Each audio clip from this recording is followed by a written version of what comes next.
आवाज येतोय? ओके. काय पहा, पहिला क्वेश्चन काय दिलेला? एक लिक्विड फिल्म आहे. एक लिक्विड फिल्म आहे. Is form over a frame MnOP as shown in figure. The wire OP म्हणजे हा वाला wire can slide without friction. म्हणजे हा जो वायर आहे, हा वायर स्लाइड होऊ शकतो. ओपी वाला वायर जर स्लाइड झाला, ओपी वाला जर वायर स्लाइड झाला विदाउट फ्रिक्शन म्हणजे वर खाली करू शकतो हा wire. The mass to be attach to the wire OP to keep it in equilibrium. आता आपल्याला हे माहिती आहे की वरच्या साईडला एक लिक्विडची फिल्म आहे. लिक्विडची फिल्म आहे म्हणजे फिल्म ट्राय करेल की आपला सरफेस एरिया मिनिमाइज करण्याचा. बरोबर. याचा अर्थ वरच्या साईडला एक फोर्स लागेल.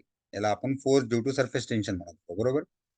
मग या फोर्समुळे आपल्याला एक प्रोव्हिजन आहे की आपण एखादा मास अटॅच करू शकतो याला खाली. असा इथे एखादा मास अटॅच करू शकतो या. मग इक्विलिब्रियम मध्ये राहण्यासाठी तो मास किती असला पाहिजे? सिंपल आहे. या फ्रेमला, ओपी वाल्या फ्रेमला वरच्या साईडला फोर्स आहे, force due to surface tension. आणि याचा जर मास आपण अटॅच केला तर तो मास आहे mg. म्हणजे इक्विलिब्रियम मध्ये कंडिशन अशी बनेल की force due to surface tension is equals to m into G. आणि force due to surface tension कसा घेतो आपण?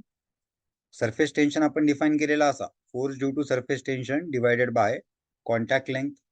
आता फिल्म आहे, फिल्मला कॉन्टॅक्ट लेंथ काय असते? समजा जर ही लेंथ L असेल तर दोन्ही सरफेस कॉन्टॅक्ट मध्ये, सो कॉन्टॅक्ट लेंथ 2L बनली. कॉन्टॅक्ट लेंथ जर 2L बनली तर force due to surface tension काय झाला? 2 into L into T. 2 into L into T.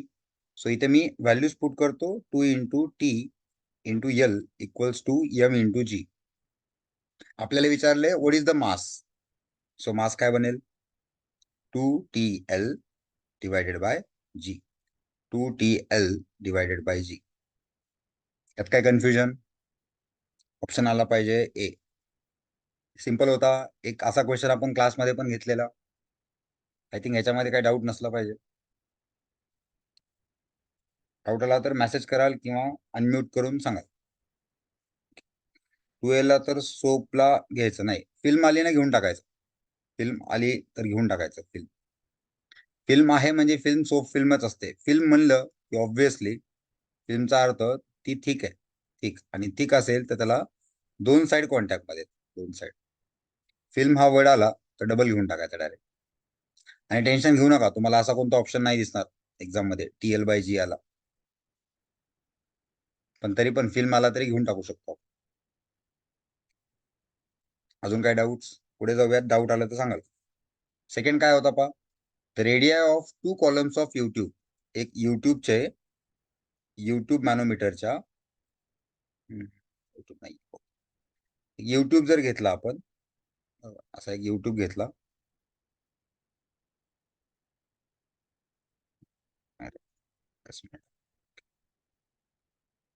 YouTube घेतला पण युट्यूबच्या दोन्ही रेडियस डिफरंट आहेत. दोन्ही रेडियस डिफरंट आहेत. मी इकडे मोठी रेडियस घेतो. ठीक आहे. हा एक आहे आणि हा एक आहे. याचा रेडियस आहे लेट से R1 आणि याचा रेडियस आहे R2. ठीक आहे. त्यांनी असं सांगितलंय की या ट्यूबमध्ये जे लिक्विड आहे, बरोबर, त्या दोन लिक्विडच्या लेवलमध्ये डिफरन्स आहे. चला आपण लिक्विडमध्ये डिफरन्स घेतला. ठीक आहे. या लिक्विडमध्ये काहीतरी डिफरन्स आहे. हाईट आहे समजा, लेट से H1 हाईट आहे. आणि या ट्यूबमध्ये जी हाईट आहे त्याला मी H2 म्हणतो. आता एखाद्या ग्लास ट्यूबमध्ये जर लिक्विड H हाईट पर्यंत असेल, एखाद्या ग्लास ट्यूबमध्ये जर लिक्विड H हाईट पर्यंत असेल, H हाईट पर्यंत, बरोबर, तर त्याचा फॉर्म्युला काय होता? एखाद्या ट्यूबमध्ये H हाईट पर्यंत असेल तर आपला कॅपिलरीचा फॉर्म्युला लावूयात. 2T cos theta is equals to HR rho G. कोणत्या पण कॅपिलरीमध्ये H हाईट काढायची असेल तर 2T cos theta divided by R rho G हा फॉर्म्युला वापरू शकतो. आणि त्यांनी मेन्शन केले वॉटर. सो आपण जाऊयात थीटा झिरो सोबत. थीटा झिरो सोबत गेलो तर 2T बरोबर कॉस झिरो ठेवला मी. सो कॉस झिरो म्हणजे इथे व्हॅल्यू 1 भेटली. R रो जी. सेम फॉर्म्युला आपण दोन्ही पण लिम्बसाठी वापरूयात. युट्यूबच्या दोन्ही लिम्बसाठी वापरूयात. H1 साठी काय मिळेल? H1 साठी मिळेल 2T. ज्या गोष्टी चेंज होत आहेत त्या फक्त नोट करा. R1 लिक्विड सेम आहे, जी ची व्हॅल्यू सेम आहे. H2 ची व्हॅल्यू काय आली? H2 2 into T divided by R2 rho G. बरोबर. कॉस्टला 1 का घेतलं? वॉटर आहे ना, प्युअर वॉटरच्या केसमध्ये एक मेन्शन केलं नसेल तर थिटा 0 घेतो आपण, अँगल ऑफ कॉन्टॅक्ट 0 घेतो. त्यामुळे H1 आणि H2 चा डिफरन्स दिलाय, H1 मायनस H2 हा विचारलाय आपल्याला, याची व्हॅल्यू H आहे हे विचारलंय. ठीक आहे. तो H दिलाय तर H ला मी सॉल्व्ह करून घेतो. H1 ला काय ठेवणार? 2t अपॉन R1 रो जी मायनस H2 ला 2t upon R2 rho G is equals to H. आपल्याला विचारलेली टर्म सरफेस टेन्शन आहे. पहा, सरफेस टेन्शन. तर टी ला कॉमन काढून घेतो, 2 ला पण कॉमन काढतो, रो ला पण कॉमन काढतो, जी ला पण कॉमन काढतो. राहिलेला पार्ट कोणता आहे? 1/R1 minus 1/R2 equals to H. So T बरोबर काय मिळाला रे? टी बरोबर rho G H divided by, हे बघा, रो जी इथे वरती गेले, रो आणि जी वरती गेले. बरोबर. रो आणि जी जर वरती गेले तर रो जी एच झाला. टू इथे आला खाली, टू इथे आला आणि इथे आला 1/R1 minus 1/R2. Further solve केलं तर रो जी एच खाली आला 2, हा R2 मायनस R1 झाला. बरोबर. R2 मायनस R1 झाला. आणि वरच्या साईडला काय गेला? पहा, वरच्या साईडला R1 R2 वरच्या साईडला गेला. करेक्ट. आता मला फक्त हे हवंय की ऑप्शन मध्ये जर पाहिलं तर रो ची टर्म दिसत नाहीये, पण वॉटर मेन्शन केले म्हणजे आपण डेन्सिटी काय घेऊ शकतो? 1 ग्राम पर सीसी घेऊ शकतो वॉटरसाठी, कारण सगळे युनिट सीजीएस आहेत बघा, डाईन पर सेंटीमीटर वगैरे. सो रोला जर 1 ठेवला तर आन्सर हा मॅच होऊ शकतो, HgR1R2 divided by 2 into R2 minus R1. So this should be the answer for surface tension. याचा ऑप्शन ए बरोबर असला पाहिजे. लॉजिक लावून आपण करू शकतो का याच्यामध्ये? मला वाटतंय एक एक ऑप्शन उडवू शकतो बघा आपण. हा वाला ऑप्शन ना सेमच आहे, इथं आर चा डिफरन्स आहे, इथे 2 आर आहेत. तो नाही, हा पण नाही, हा पण नाही, हा पण नाही. नाही, युनिटच्या बेसिसवर नाही करू शकत. ठीक आहे. क्लिअर आहे? यात काय डाऊट? बघूयात पुढे. नेक्स्ट पहा. When one end of the capillary tube is dipped in water and the height of water column is h. एक कॅपिलरी घेतली, त्याला एका व्हेसल मध्ये ठेवलं, एका व्हेसल मध्ये ठेवलं. समजा ही व्हेसल आहे. ठीक आहे. ह्याच्यामध्ये एक कॅपिलरी घेतली आणि कॅपिलरी मध्ये वॉटर आहे आतमध्ये, इथे पूर्ण आतमध्ये वॉटर आहे. लेट्स से याच्यामध्ये एक कॅपिलरी ठेवली, त्याच्यामध्ये कॅपिलरी ठेवून देऊ आपण.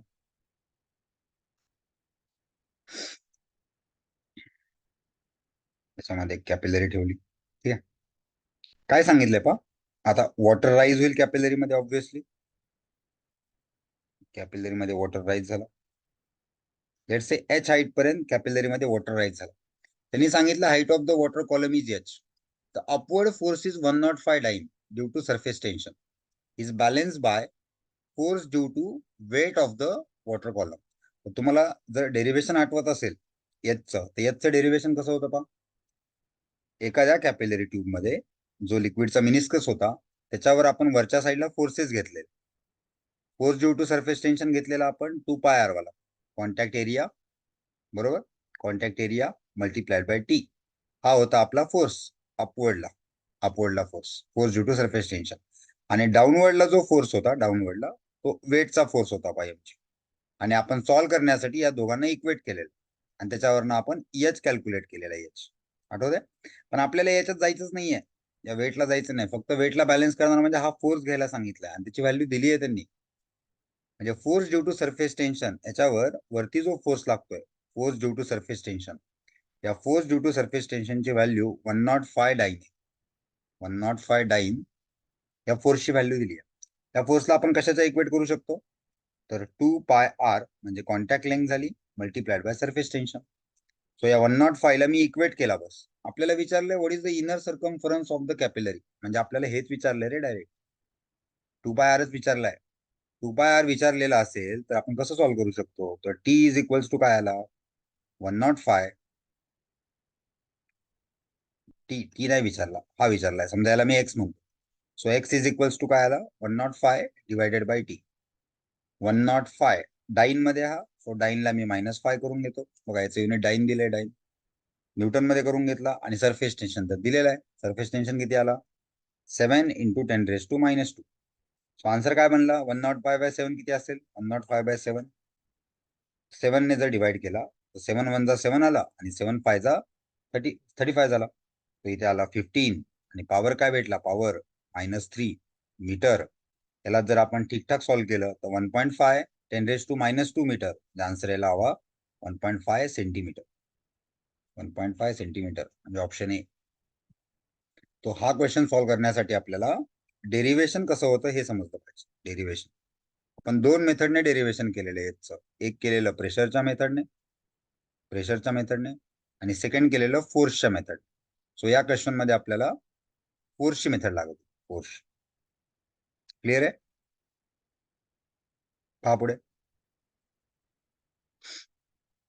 When a large bubble rises from bottom of lake to its surface. हे क्वेश्चन केले होते रे आपण बरोबर. एका लेक मध्ये बरोबर जर एखादा बबल एअर बबल खालून वर येत असेल, खालून जर वर येत असेल एक बबल, तर खालच्या साईडला ऑब्व्हियसली प्रेशर जास्त असणार आहे. सो बबलचं जे व्हॉल्यूम आहे हे कमी असतं खाली. बबलचं जे व्हॉल्यूम आहे ते कमी असतं. पण जेव्हा तोच बबल सरफेसवर येतो, सरफेसला एक्सपोज होतो, तेव्हा त्याचा व्हॉल्यूम वाढून जातो. असं का होतं तर आपण ह्याच्यामध्ये एक प्रोसेस ठरवली होती. कोणती प्रोसेस? आयसोथर्मली या सगळ्या गोष्टी होतात. आणि आयसोथर्मल प्रोसेस असेल तर टेम्परेचर काय घेतो आपण कॉन्स्टंट. टेम्परेचर कॉन्स्टंट असेल तर बॉइल्स लॉ व्हॅलिड होतो. बॉइल्स लॉ म्हणजे P × V बरोबर constant. Boyle's law correct. So याला आपण लावतो कसं P1 V1 बरोबर P2 V2. याला 1 म्हणाल, याला 2 म्हणाल. ठीक आहे. 1 ला प्रेशर किती आहे ऍटमॉस्फेरिक. व्हॉल्यूम त्यांनी सांगितले का पहा. When a large bubble rises from the bottom of water lake to its surface, then its radius becomes double. Radius double होते. मला सांगा स्पेरिकल बबल आहे करेक्ट. रेडियस जर 2 टाइम होत असेल तर व्हॉल्यूम किती टाइम होईल. व्हॉल्यूम फॉर्म्युला आहे 4/3 πr³. 2 चा क्यूब म्हणजे 8 टाइम्स व्हायला पाहिजे का 8 टाइम्स. याचा अर्थ वरच्या साईडचं जे व्हॉल्यूम आहे ते 8 टाइम्स व्हायला पाहिजे आधीच्या व्हॉल्यूम पेक्षा. 2 चं जे व्हॉल्यूम आहे ते 1 ला 8 टाइम्स असलं पाहिजे. आणि खालचं प्रेशर P2 आणि व्हॉल्यूम V2. सो V2 तर कॅन्सल मारतो रे. V2 आणि V2 कॅन्सल मारतो. खालचं प्रेशर काढता येईल का बघा बरं. हा 8 × P0 आला. खालचं प्रेशर काय येईल बॉटमला. तर बॉटमला प्रेशर किती असतं. इथे आहे P0 आणि खाली जायचं आहे मला. खाली जर मी D डेप्थला जात असेल तर मी P2 ला प्रेशर लिहिल P0 प्लस ρgd आणि रो लिक्विडचा घ्यायचा आहे मला. बर इथे काय आला 7 × P0 is equals to ρgd. काय विचारले पाहूयात आपल्याला विचारले काय what is the depth of lake. Depth of lake म्हणजे डी विचारलाय डी. आणि सांगितलंय atmospheric pressure is equal to the pressure of height H. बरोबर. म्हणजे याच लिक्विडसाठी जर हाईट H घेतली आपण तर प्रेशरची व्हॅल्यू हाईट मध्ये दिली. म्हणजे मी याला असं म्हणू का ρgH is equals to ρgd. बरोबर. ऍटमॉस्फेरिकला हाईट मध्ये एक्सप्रेस केले मित्रांनो. रो आणि जी कॅन्सल झाला. So what is the value of D. Value of D is 7H. D चा व्हॅल्यू काय आला 7H. काही कन्फ्युजन याच्यात. हा कन्सेप्ट लक्षात ठेवा. काय बबल वर येतो खाली जातो या सर्व प्रोसेसमध्ये आयसोथर्मली होतात गोष्टी. आयसोथर्मली गोष्टी होणे म्हणजे टेम्परेचर कॉन्स्टंट राहते. टेम्परेचर मध्ये काही चेंज नाही येणार. आणि असे बरेच क्वेश्चन आपण केलेत. बट एक्झाम मध्ये क्लिक होण्यासाठी लक्षात ठेवा PV बरोबर काय घ्यायचं आहे कॉन्स्टंट. ओके पहा पुढे.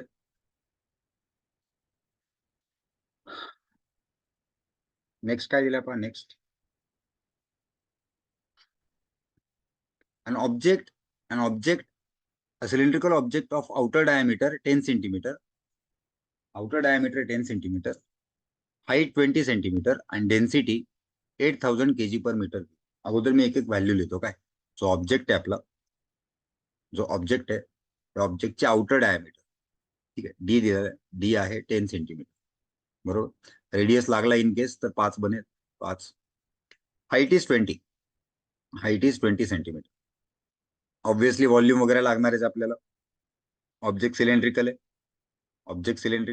सिलेंडरचा व्हॉल्यूम काय असणार आहे πr²H. आधीच काढून घेतो गोष्टी जरा. पाय आला. आर ची व्हॅल्यू पाय × सेंटीमध्ये आहे तो -4 आहे -4. एच ची व्हॅल्यू 20 आहे आणि परत सेंटीमध्ये आहे, सो -2. 5 इंटू 5 25, 25 इंटू 20 म्हणजे हा झाला 500, 500 इंटू पाय आणि 10चा पॉवर -6 बनला, हा मीटर क्यूब झाला. यालाच मी असं लिहितो 5 pi 10⁻⁻⁴ metre cube. So this is a volume of solid, complete volume solid, complete volume solid. Okay, density आपल्याला दिलेली आहे, डेन्सिटी पण बाजूला टाकून घेऊयात. डेन्सिटी आली 8000 kg per metre cube. Okay, पुढे is supported by vertical spring, म्हणजे ह्याला एका स्प्रिंगने सपोर्ट केलंय. स्प्रिंगने विचारलंय and is half dipped in water, म्हणजे हा जो ब्लॉक आहे हा पाण्यामध्ये अर्धा आहे. याचा अर्थ याचं इमर्स वाला व्हॉल्यूम किती आहे रे?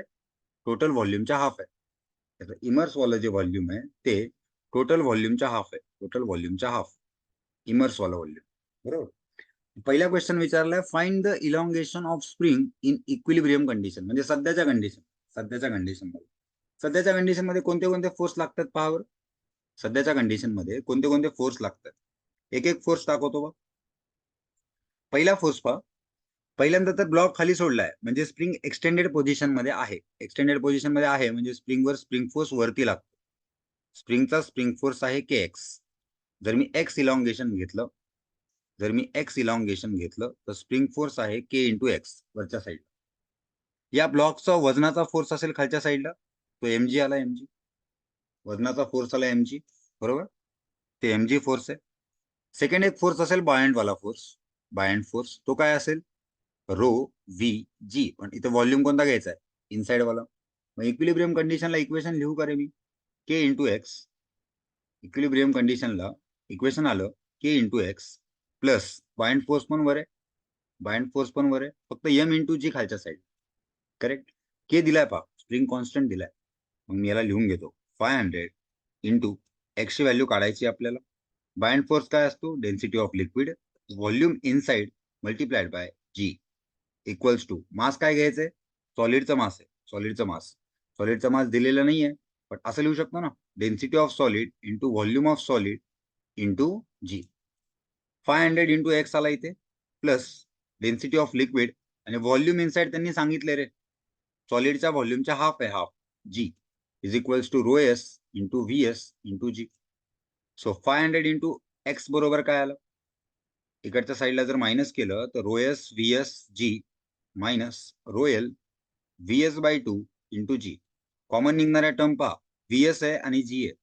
Density of solid minus density of liquid bye 2. इथे आला 500x. आधी मी फॉर्म बनवून घेतो, मग व्हॅल्यूज पुट करतो. So VS × G ρS minus ρL/2 divided by खालच्या साईडला आला 500. ठीक आहे. आता व्हॅल्यूज टाकूयात. चला व्हॅल्यूज टाकूयात. X इज इक्वल्स टू काय आलं रे? X is equals to volume of solid. किती आहे व्हॉल्यूम ऑफ सॉलिड हा?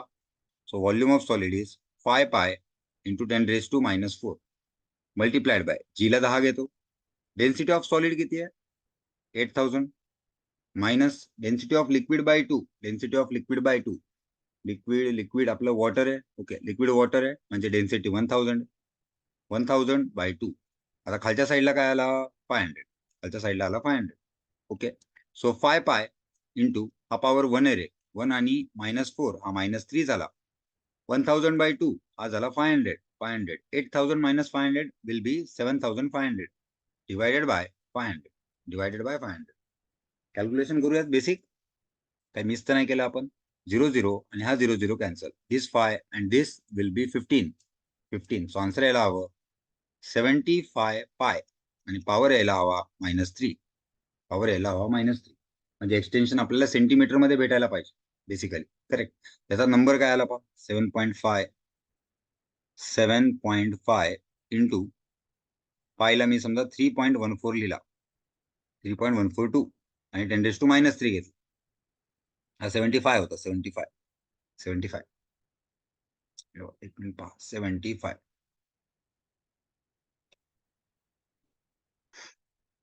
हा होता 75. पायची व्हॅल्यू घेतली 3.142 10⁻³ मल्टिप्लाय करून घेतो. 75 2 × 150, इथे पण 15 आले.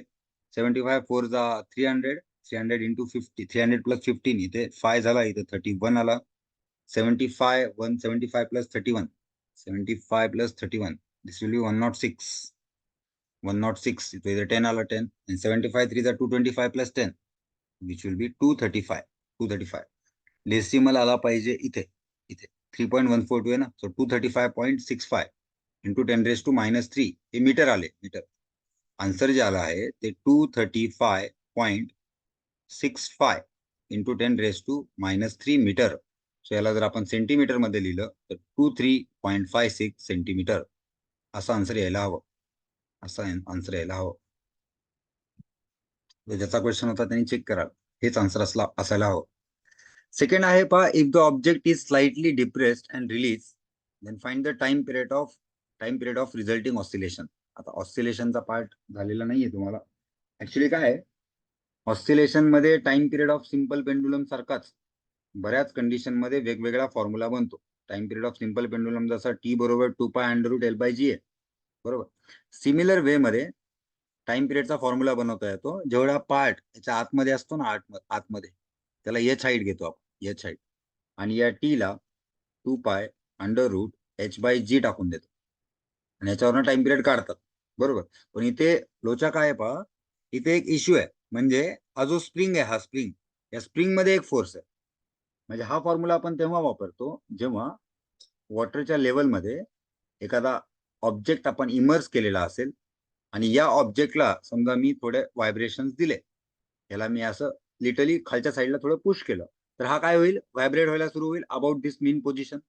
म्हणजे हा सिलेंडर खाली जाईल, वर जाईल, खाली जाईल, वर जाईल. याचा अर्थ हा ऑसिलेशन करायला लागला तर याचा टाइम पिरियड जो आहे तो टी बरोबर 2π√H/G असा देतात. व्हेरॅज H is the height inside the liquid, height inside the liquid. पण याला इश्यू हा आहे की ते स्प्रिंग लावलं, सो त्याला स्प्रिंगचा फोर्स घेऊन जेव्हा ऑसिलेशन पाहू ना आपण, तेव्हा या टाइम पिरियडचा फॉर्म्युला काढूया आणि याची व्हॅल्यू काढूया. पहिला पार्ट समजलाय का बघा, स्प्रिंगमुळे खालीवर होईल, हो बरोबर. स्प्रिंग नसती तरी खालीवर झाला असतं, स्प्रिंग नसती तरी खालीवर झाला असतं. जर ह्याला मी खाली सोडला ना, खाली, तर हा खाली थोडा डिस्प्लेस होईल. मग बाय अँड फोर्स त्याला वर पाठवेल, बाय अँड फोर्स त्याला वर पाठवेल. बाय अँड फोर्सने जर त्याला वर पाठवलं तर ऑब्व्हियसली याला या पोझिशनला एक व्हेलॉसिटी येऊन जाईल आणि तो आपल्या मीन पोझिशन भोवती ऑसिलेट करत राहील, ऑसिलेट. थोड्या वेळाने जाऊन त्याचे ऑसिलेशन थांबतील, तो पार्ट वेगळा आहे, बट हा कंटिन्युअसली मीन पोझिशन भोवती ऑसिलेट करत राहील. ऑसिलेशन मध्ये या गोष्टी जास्त चांगल्या क्लिअर होतील. या आठवणीने हा क्वेश्चन परत एकदा तेव्हा घेईल, टाइम पिरियड. सो टाइम पिरियडला थोडं बाजूला ठेवायचं. हे समजलंय, हा पार्ट तर झाला होता आपला. कोणते कोणते फोर्स आहेत इक्विलिब्रियम कंडिशनला. आपण एकच कंडिशन घेतो, मी तेव्हा पण सांगितलेलं, प्रत्येक क्वेश्चन एफ नेट बरोबर 0 करून सॉल्व्ह होणार आहे. नेहमीच हा चालतो का रे, ρVg is equals to mg, हा नेहमी चालेल का? हा नेहमी नाही चालणार, बरोबर. हा 90% केसेस मध्ये चालेल, पण हा क्वेश्चन 10% मधला होता, 10% मधला होता. हा पण हा हा नेहमी चालेल, नेहमी 100% नेहमी चालेल, एफ नेट. जायचं पुढे, यात काय डाऊट? हा पुढचा. A body of mass 500 gram moves along x-axis such that its velocity varies with displacement x according to the relation. हे रिलेशन दिले. तुम्हाला विचारले फोर्स काय लागेल, फोर्स. तर फोर्सचा जनरल फॉर्म काय आहे? फोर्सचा general form mass into acceleration, correct.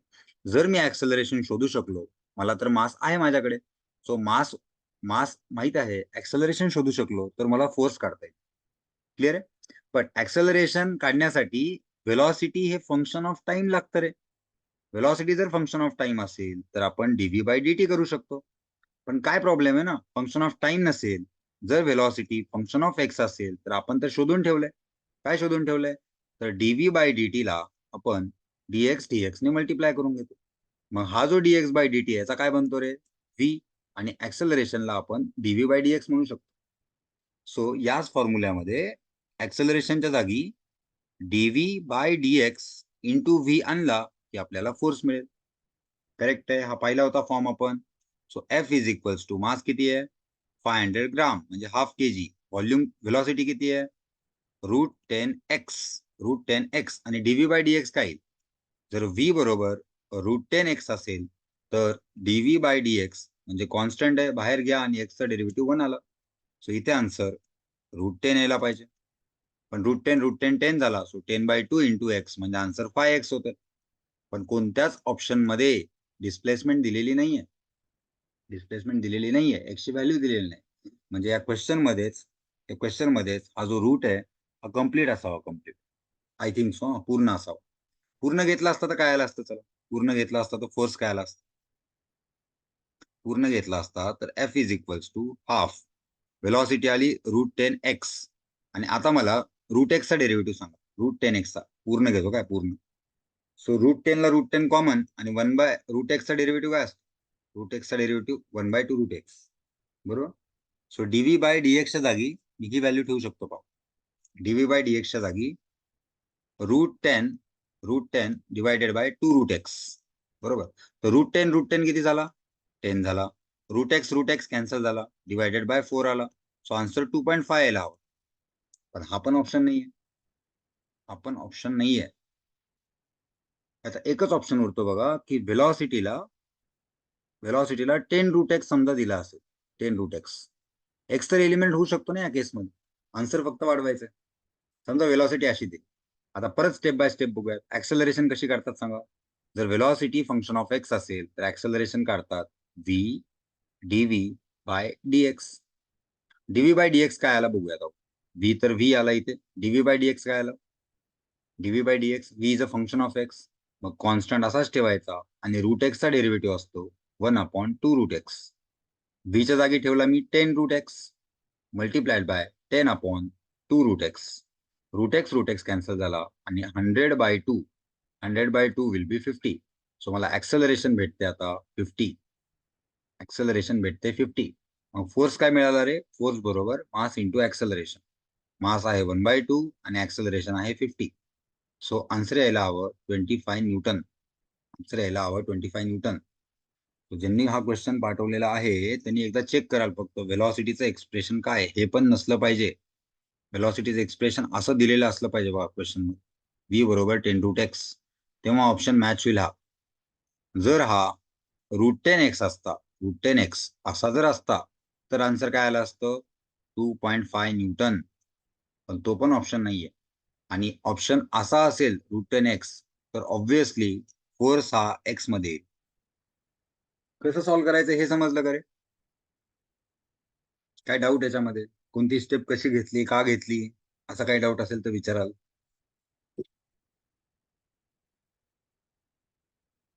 जायचं पुढे.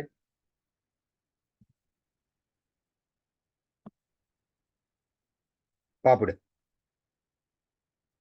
Bullet of mass 10 gram leaves the barrel of a gun. बरोबर, गन मधनं एक बुलेट, म्हणजे ते गन आहे, गन मधनं एक बुलेट आपण फायर केली. बरोबर, एक गन आहे, या गन मधनं आपण बुलेट फायर करूयात. कन्झर्वेशन ऑफ लिनियर मोमेंटमचे क्वेश्चन होते, बरोबर आहे. ठीक आहे. And this bullet leaves the barrel of a gun with a velocity 600 metre per second. म्हणजे जेव्हा बुलेट इथनं निघणार आहे ना, जेव्हा बुलेट इथनं निघणार आहे तेव्हा या बुलेटकडे वेलॉसिटी आहे 600 मीटर पर सेकंड. सुरुवातीला किती होती बुलेटची वेलॉसिटी, 0, आणि फायनल वेलॉसिटी किती मिळाली बुलेटला, 600 metre per second. Correct. If the barrel of the gun is 50 centimetre long, हा जो बॅरल आहे त्यालाच बॅरल म्हणूयात आपण सध्या, हा जो बॅरल आहे हा 50 सेंटीमीटर लॉंग आहे, म्हणजे 0.5 मीटरचा आहे, 0.5 मीटरचा. Mass of the gun is 3 kg, गनचं मास आहे 3 kg, गनचं मास आहे 3 kg. What is the value of impulse supplied to the gun. इम्पल्सचा टर्म आहे इम्पल्स. इम्पल्सला मी 3 फॉर्म्युले सांगितलेले बघा, आठवत असतील तर. पहिला formula F average into time. Second formula impulse is equals to change in linear momentum. Change in linear मोमेंटमलाच आपण mass into change in linear velocity पण म्हणू शकतो. नेक्स्ट आपण सांगितलेला इम्पल्स बरोबर जर व्हेरिएबल फोर्स असेल तर integration of F D T. आणि शेवटचा फॉर्म्युला सांगितला impulse is equals to area under F T कर, एरिया अंडर एफ टी कर. आता त्याच्यातला कोणता चालेल रे, कोणता चालेल, हा चालेल मला वाटतं. हा फोर्सचा काही रिलेशन नाही लावला तरी चालेल, फोर्स वरनं पण करता येईल, बट लिनियर मोमेंटमच्या चेंज वरनं लगेच मिळेल. सो मोमेंटम कुणाकुणाचं चेंज होत आहे, मोमेंटम दोघांचं पण चेंज होत आहे, बुलेटचं पण चेंज होत आहे, गनचं पण चेंज होत आहे. मोमेंटम वरनं पण करू शकतो. बुलेटचं मोमेंटम किती चेंज झालं पहा, change in momentum for bullet. Change in momentum for bullet घेऊयात. Mass into change in velocity. Mass into change in velocity. Mass किती आहे बुलेटचा? 10 ग्राम, म्हणजे 10/1000. फायनल व्हेलॉसिटी झाली 600 मायनस 0, म्हणजे हा बनला 6000 डिवायडेड बाय 1000. 0 0 कॅन्सल झाले आणि बुलेटचं मोमेंटम आहे 6 न्यूटन, बघा 6 केजी मीटर पर सेकंड, बरोबर. 6 केजी मीटर पर सेकंड, किंवा यालाच आपण न्यूटन सेकंड पण म्हणू शकतो. 6 न्यूटन सेकंड एवढं मोमेंटम बुलेट घेऊन जाणार आहे. तर ऑब्व्हियस आहे रे, जर बुलेट एवढं मोमेंटम घेऊन जाणार असेल तर तेवढं मोमेंटम वापस पण देईल ती गनवर, बरोबर. म्हणजे गनला इम्पल्स किती भेटला? गनला इम्पल्स किती भेटला? तर जेवढं गनचं मोमेंटम चेंज झालं. पण सिस्टमचं मोमेंटम चेंज होतं का रे? सिस्टमचं मोमेंटम जे इनिशियली असतं तेच फायनली असतं, बरोबर. सो सिस्टमचं मोमेंटम आधी किती होतं पहा? गन आधी रेस्टला होती, बुलेट पण आधी रेस्टला होती. याचा अर्थ इनिशियल मोमेंटम दोघांचं किती होतं? 0. फायनल मोमेंटम पण दोघांचं काय राहिलं पाहिजे? 0 सिस्टमचं. सो बुलेट जर पुढच्या साईडला जात असेल तर गनवर मागच्या साईडला मोमेंटम बसला पाहिजे. सो आन्सर यायला हवं 6. एक तर हा अप्रोच आहे, किंवा दुसरा अप्रोच करून बघा. दुसरा अप्रोच तुम्ही हा करा. आपण एक कन्सेप्ट पाहिलेला पहा, recoil velocity of gun. Recoil velocity of gun त्याच्यावरनंही तुम्ही करू शकता. काय लॉजिक होता? Initial momentum is equals to final momentum. Initial momentum तर 0 आहे, गन आणि बुलेट दोन्ही पण रेस्टला आहेत. फायनल मोमेंटम काय पहा? Mass of bullet into velocity of bullet. Bullet पुढे जाणार आहे, plus mass of gun into velocity of gun. So velocity of gun मला हवंय. So VG is equals to MB VB upon MG. Correct. Mass of bullet किती आहे पहा? 10 gram. So 10/1000. Velocity of bullet 600. What is mass of gun? 3 kg. याला solve करून घेतो. हे 3 आणि हे 3. So what is the velocity? 6/3 काय आला? 2 मीटर पर सेकंड. म्हणजे गन रिकॉईल होईल कितीच्या वेलॉसिटीने? रिकॉईल वेलॉसिटी ऑफ गन. याचा आन्सर काय आलं? 2 मीटर पर सेकंड. गनला जर 2 मीटर पर सेकंडची रिकॉईल व्हेलॉसिटी असेल तर गनचं मोमेंटम किती आहे? गनचा चेंज इन मोमेंटम किती आहे?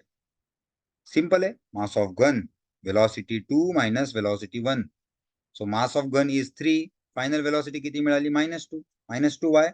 बिकॉज हा जर पुढे गेला तर याचा आन्सर निगेटिव्ह आहे. निगेटिव्ह हा मायनस आहे, मायनस हा इकडे गेलाय. सो -2 यायला पाहिजे, म्हणजे मागच्या साईडला. आणि आधी काय होती? 0. म्हणजे मोमेंटम -6 झाला. -6 झाला याचा अर्थ काय? गन मागच्या साईडला गेली ऍक्च्युअली. म्हणजे आन्सर दोन्ही वेने तुम्हाला काढता येतं. पहिला ऑप्शन कोणता शिकवला? बुलेटचं मोमेंटम काढा आणि ते सेम गनला द्या. किंवा दुसरा, गनची रिकॉईल वेलॉसिटी काढा आणि त्याच्या मासने त्याला मल्टिप्लाय करून टाका. त्याच्याने तुम्हाला काय मिळेल? इम्पल्स मिळेल. इम्पल्स. क्लिअर आहे हा? चला पुढे जाऊयात. काय डाऊट असेल तर सांगाल. फोर्स वगैरे काढता येतो बरं का. फोर्स पण काढता येईल. म्हणजे हे डिस्टन्स तुम्हाला कव्हर करायचंय. हे एस तुम्हाला दिलाय. ऍक्सेलरेशन काढता येईल, सगळं काढता येईल. फायनल वेलॉसिटी माहिती आहे, इनिशियल वेलॉसिटी माहिती आहे. v² is equals to u² plus 2s वापरू शकता तुम्ही. v घ्या, u घ्या, s घ्या, a कॅल्क्युलेट करा. a जर काढाल तर फोर्स बरोबर मास इंटू ऍक्सेलरेशन काढू शकता. फोर्स निघाल्यानंतर टाइम पण कळेल तुम्हाला. टाइम पण काढता येईल, सगळ्या गोष्टी काढता येतील. पण हा जो दिलेला डिस्टन्स आहे ना, हा आपल्या कामाचा नाहीये सध्या काय दिलेला क्वेश्चन. यात काय डाऊट रे?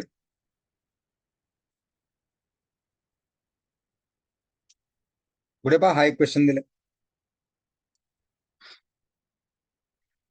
फोर्सने करा, फोर्सने करा,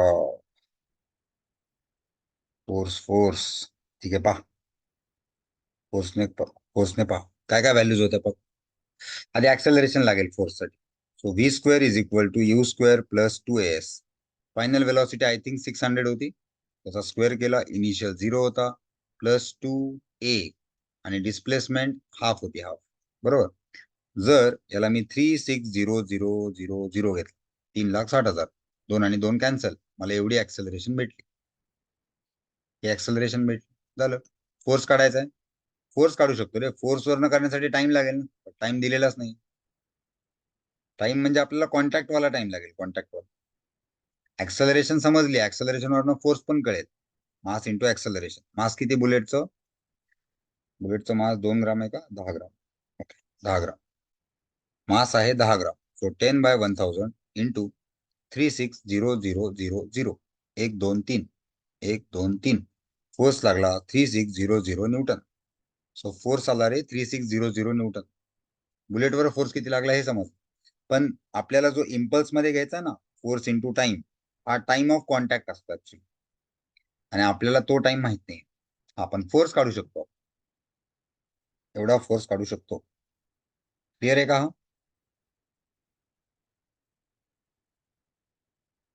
फोर्स काढू शकतो आपण. क्वेश्चन नंबर 5 पहा. A person move from A to B. Person A वरनं बी ला गेला एका सर्क्युलर पाथवर. If the distance travelled by him is 60. Distance समजते का रे? डिस्टन्स म्हणजे हे वालं, याला डिस्टन्स म्हणतोय आपण, एस. 60 मीटर. तर विचारले डिस्प्लेसमेंट किती झाली. डिस्प्लेसमेंट मार्क करून दाखवतो आधी. डिस्प्लेसमेंट कोणती याच्यामध्ये पहा. डिस्प्लेसमेंट म्हणजे हा वाला पार्ट आहे. डिस्प्लेसमेंट म्हणजे हा वाला पार्ट. हा पार्ट, हा पार्ट डिस्प्लेसमेंट आहे. समजतंय? सो डिस्प्लेसमेंट कसं काढणार आहे? वेक्टरचा कन्सेप्ट लावून काढू शकतो का? लागेल का वेक्टरचा कन्सेप्ट? काय वाटतंय? 2 रेडियस आहेत. एक हा वेक्टर आहे, हा, बरोबर. एक दुसरा वेक्टर आहे इथे.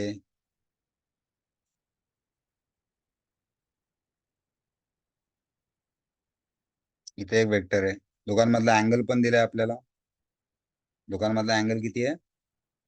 135. बरोबर. पण वेक्टरच्या कन्सेप्टने लावायला जाल ना, तर तुम्हाला काय मिळणार आहे? मी काय करतो, हाच वेक्टर एक वरती शिफ्ट करून देतो. असं असं एक सेम वेक्टर वरती आणतो. बरोबर. अजून एक वेक्टर लावतो इथेच. अजून एक वेक्टर लावतो. इथून एक वेक्टर लावला. बरोबर. इथे एक वेक्टर लावला. बरोबर. रिझल्टंट कोणता आला? याचा रिझल्टंट हा असेल का सांगा बरं? याला रिझल्टंट म्हणू शकतो का मी? सांगा. याला रिझल्टंट म्हणू शकतो का मी? हा रिझल्टंट आहे का? हा रिझल्टंट आहे का? हा रिझल्टंट आहे? पहा, कन्सेप्ट क्लिअर करून घ्या. हा रिझल्टंट आहे का? हा रिझल्टंट? काय वाटते तुम्हाला? व्हाईट वाला रिझल्टंट आहे की ग्रीन वाला? व्हाईट वाला आहे की ग्रीन वाला? बिंदास बोला. व्हाईट आहे का ग्रीन आहे? रिझल्टंट कसा काढत होतो आठवतंय? रिझल्टंट, हा, बोला बोला. Triangle law. Correct, triangle law आहे. बरोबर तन्मय. बट कोणता रिझल्टंट आहे? एक वेक्टर इकडे दिलाय, एक वेक्टर इकडे दिलाय. बरोबर. हा व्हाईट वाला रिझल्टंट बनेल का असं विचार. व्हाईट वाला हा रिझल्टंट नसणार आहे. रिझल्टंट लावताना आपण कसा लावतो? ग्रीन वाला आहे. करेक्ट. रिझल्टंट ग्रीन वाला आहे. आणि आपल्याला हे विचारले, व्हाईट वाल्याची व्हॅल्यू विचारली. व्हाईट वाल्याची व्हॅल्यू ग्रीन. करेक्ट. आपल्याला व्हाईट वाल्याची व्हॅल्यू विचारली. व्हाईट वाल्याची कशी काढणार आहे? काय काय ऑप्शन आहेत आपल्याकडे? मी एक कन्सेप्ट शिकवला होता पहा. कोणता कन्सेप्ट होता पहा? जर आपल्याला कोण सांगते काय? Trigonometry triangle law. ट्रिग्नोमेट्री लावून पण चालेल. ट्रिग्नोमेट्री कशी लावणार आहे पण याच्यामध्ये? कशी लावणार ट्रिग्नोमेट्री? इथे एक वेक्टर दिलाय, हा, याची व्हॅल्यू आर आहे. याची व्हॅल्यू आर आहे. मला हे डिस्टन्स काढायचं. अच्छा, डायरेक्ट अँगल वरनं म्हणताय? हा समजा असेल. मिनिट, ह्याला एक्झॅक्टच घेतो तुम्हाला.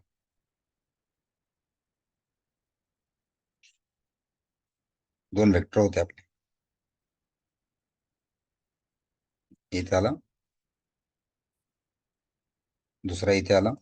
आणि आपल्याला या लाईनची, याची व्हॅल्यू शोधायची. याची व्हॅल्यू शोधायची. ओके. ट्रिग्नोमेट्री लावून होईल. करेक्ट. ट्रिग्नोमेट्री वर नाही करू शकतो आपण.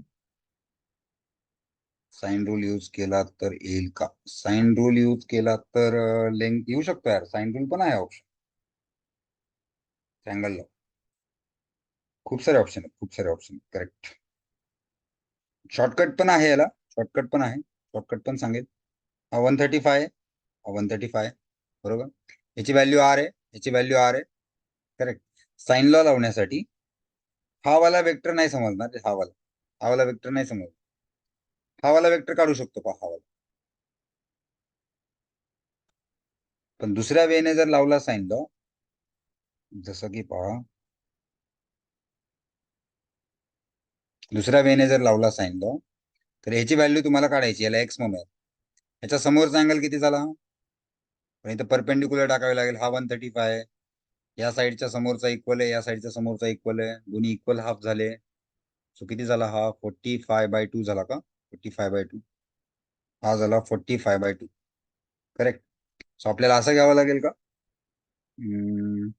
X upon sine of 135 equals to R upon sine of 45/2. पण साइन ऑफ 45/2 आपल्याला जमेल का? 22.5. 45/2 साइन 45/2 हा अँगल कसा काढणार? साइन थिटा कॉस थिटा घेऊन वगैरे डिफिकल्ट होईल. हा पण एक ऑप्शन तर आहे. साइन टू थिटाचा फॉर्म्युला वापरून निघल 45/2. कोणता वापरायचा म्हणला? Sine two theta. Sine 2 theta कसा रे? जास्त असता तर ठीक आहे ना, अर्धा आहे ना. साइन थिटा/2 आहे ना, तर 44.9. साइन थिटाला जायचं, sine theta is equal to 2 sine theta cos theta. Viraj काय म्हणते? 44.9 काय? 44.9 हा एक अप्रोच आहे. तसं तर अजून 2-3 अप्रोच आहेत. एस इज इक्वल्स टू, हा पायथागोरसचा आहे पायथागोरसचा आहे. R S is equals to R theta use करू, we get radius, then component use केला तर एस बरोबर आर थिटा, डिस्प्लेसमेंट आली. आर काढता येईल रे, आरचा इश्यू नाहीये. आरचा इश्यू नाहीये. चला आधी मी क्वेश्चन सॉल्व्ह करतो. एस दिलाय आपल्याला, एस दिलाय, पटकन सॉल्व्ह करून टाकूयात, परत डिस्कस करू कशाने काढता येईल. एस बरोबर काय आला? R theta. एस दिलेला आहे 60. आर आपल्याला शोधायचा आहे. थिटा 135, बट हा रेडियन मध्ये पाहिजे, म्हणजे पाय अपॉन 180. सो आर बरोबर काय आला? 60 इंटू 180 अपॉन 135 मल्टीप्लाइड बाय पाय. कॅन्सलेशन करूयात पटपट. 45 3 जा 135, 45 4 जा 180. 60/3 will be 20 into 4 by pi. So रेडियसचा व्हॅल्यू काय येऊन जाईल? 80/पाय. रेडियस आला 80/पाय मीटर, रेडियस आलेला आहे. डिस्प्लेसमेंट काढायचा होता. करेक्ट. कोणत्या पण सर्कलच्या 2 पॉइंट मध्ये जर कुणी ट्रॅव्हल होत असेल सर्कलमध्ये, तर चेंज इन डिस्प्लेसमेंट म्हणजे डिस्प्लेसमेंट किंवा चेंज इन व्हेलॉसिटी याचे डायरेक्ट फॉर्म्युले सांगितले. डिस्प्लेसमेंटचा फॉर्म्युला काय होता? 2r sine थिटा/2. करेक्ट. आणि व्हेलॉसिटीला काय होता? 2r cos theta. Cos theta, sorry, सेमच 2r साइन थिटा/2 आणि इथे 2v sine theta. 2v sine theta. 2v sine theta असे फॉर्म्युले घेतलेले आपण. जर आतला अँगल आपल्याला नोन असेल तर change in velocity, change in displacement काढलेला आपण डायरेक्ट, बरोबर. तर या मेथडने पण काढता येईल, या मेथडने पण काढता येईल, बरोबर. सो ह्याच्यातनं डायरेक्ट मिळून जाईल आन्सर डिस्प्लेसमेंट काढण्यासाठी. किंवा हा फॉर्म्युला आला कसा होता हे एक पाल. हा फॉर्म्युला आला कसा होता? माझ्याकडे 2 वेक्टर आहेत. हा ग्रीन वाला एक वेक्टर आहे आणि हा आर वाला एक वेक्टर आहे. मला जर याचा रिझल्टंट काढायचा असेल तर आपण एक टेक्निक शिकलेलो. कोणती वाली पहा? जर मी या वेक्टरचा अपोजिट वेक्टर टाकला, या ग्रीन वाल्याचा जर मी अपोजिट वेक्टर टाकला, अपोजिट इकडे अपोजिट जर टाकला असा, बरोबर, असाच एक वेक्टर वर पण घेऊ शकतो मी. याचाच एक मागच्या साईडला वेक्टर घेतला इथे, अपोजिट वाला टाकला तर डिस्प्लेसमेंटच काढायचे ना फक्त आपल्याला. बरं, काय सांगते पहा परत.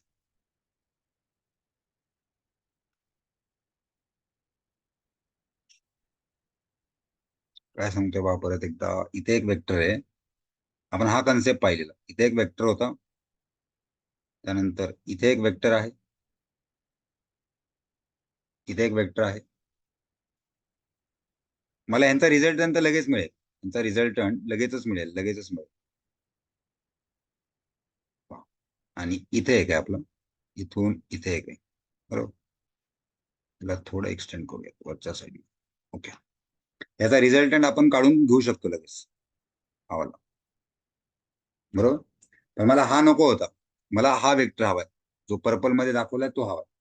त्या केसमध्ये मी काय करेल? पर्पल मध्ये हवाय तो जर मला काढायचा असेल तर मी याचा एक अपोजिट वेक्टर टाकतो. याचा एक अपोजिट वेक्टर टाकतो इकडे. हा अपोजिट वेक्टर टाकलो. बरोबर. इथलचा वेक्टर आर चा असा होता. हा जो वेक्टर आहे इथे तो असा आहे. इथे वेक्टर आहे तो असा.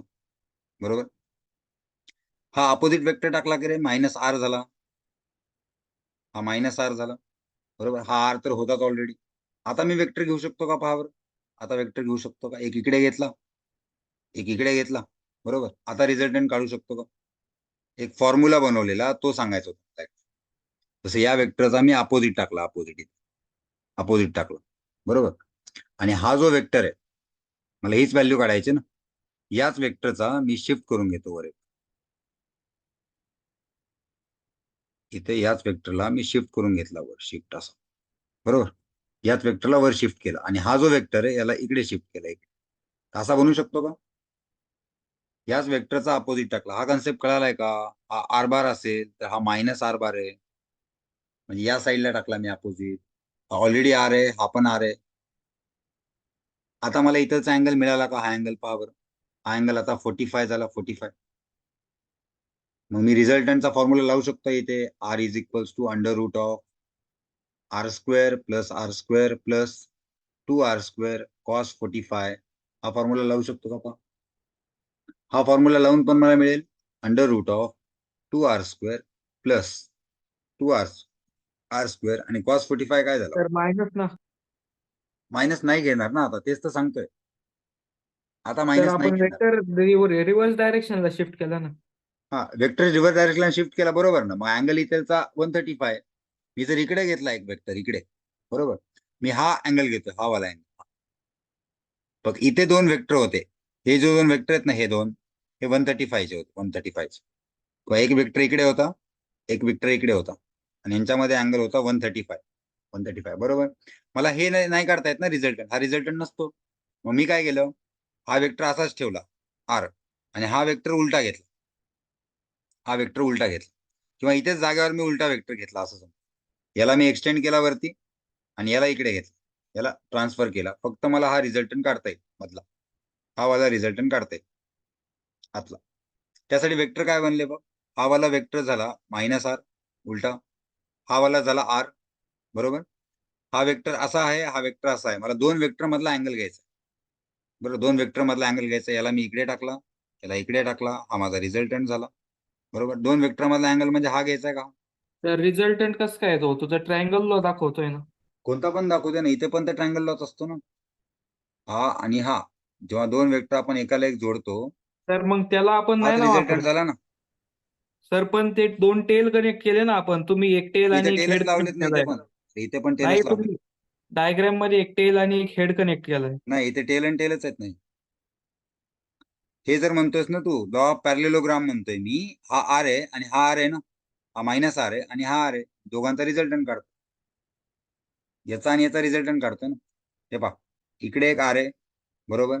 इकडे एक आर घेतला. याला लावू शकतो आपण लॉ ऑफ पॅरेललोग्राम. बरोबर. इकडे घेतला एक वेक्टर शिफ्ट करून इकडे एक घेतला आणि याचा रिझल्टंट काढला. बरोबर. याला आपण पॅरेललोग्राम पण म्हणू शकतो, ट्रायंगल लॉ पण म्हणू शकतो. ट्रायंगल लॉ कसा आहे बघ ना. हा एक वेक्टर, याच्या पुढे दुसरा वेक्टर आणि त्याचा रिझल्ट.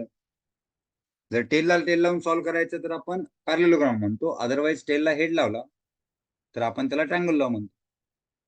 दोन्ही गोष्टी मॅचच होणार आहेत. हा जर अप्रोच नसेल समजला तरी काही प्रॉब्लेम नाही. काही प्रॉब्लेम नाही. हा अप्रोच नसेल समजला तर go with the simple formula. Simple formula हा वाला घ्या. 2 इंटू रेडियस किती आहे 80/पाय इंटू साइन ऑफ θ/2. थिटा किती दिलाय. आतमधला अँगल किती बनलाय 135/2. 135/2. 135/2. आता सांगा साइन ऑफ 135/2 कसा काढायचा. साइन ऑफ 135/2 कसं लिहू शकतो आपण. साइन ऑफ 135/2 ला कॉस टू थिटाचा फॉर्म्युला लावायचा. कॉस टू थिटा बरोबर काय येईल 1 - 2 sine theta. 1 - 2 sine square theta. बरोबर ना. करेक्ट आहे का रे. 2 कॉस स्क्वेअर थिटा -1. मला साइन θ/2 हवाय. तिथे मी θ/2 करतो आणि इथे थिटा करतो. थिटा मग मी असं करू शकतो 2 sin² θ/2 is equals to 1 - cos θ. Correct. So मला जर sin² θ/2 हवा असेल, मी असं करू शकतो का 1 - cos θ/2. करेक्ट आहे. आणि रूट घ्यावा लागेल. मग फॉर्म्युले चेक करा बरं, माझे ट्रिग्नोमेट्रीच्या बरोबर आहे. Sir cos 2 theta. थिटा कसा येईल रे? θ/2 आहे ना इथे, सो इथे थिटा येईल ना. मग हा हा हा हा θ/2 आहे, बरोबर ना. सो 2 × 80/π, आणि याला मी असं लिहू शकतो का 1 - cos θ/2 √1 - cos θ/2. करेक्ट केले का मी? करेक्ट केले का पहा. 1 - cos θ/2 बरोबर. सो 2 × 80 160/π √1 - cos 135 काय दिलंय? cos 135 इथे दिलाय पहा. cos 135 इथे दिलाय -0.7. याला प्लस करून घेतो. प्लस 0.7 केला डिवायडेड बाय 2 160/π इंटू √1.7/2. म्हणजे काय बनला हा? 160/π इंटू 1.7/2 म्हणजे हा √3 आहे. कसं सॉल्व्ह करू शकतो याला? √1.7/2 विल बी 0.85. 0.85. आणि काय आला याचा आन्सर? जवळजवळ 0.85 ला 160/π इंटू 0.85 चा स्क्वेअर रूट. याला मी 85 इंटू 10⁻² केला. आन्सर काय बनेल? 85 ला मी 9 घेतला, जवळपास 9.2 10⁻1 घेतला. इथे 160 आहे आणि 1/π ला 0.318 घेतला. सो आन्सर काय बनेल पाहू. हा 0 गेला याच्यासोबत. 16 × 3 हा झाला 4.8 इंटू 9.2. याला कॅल्क्युलेट करून बघा.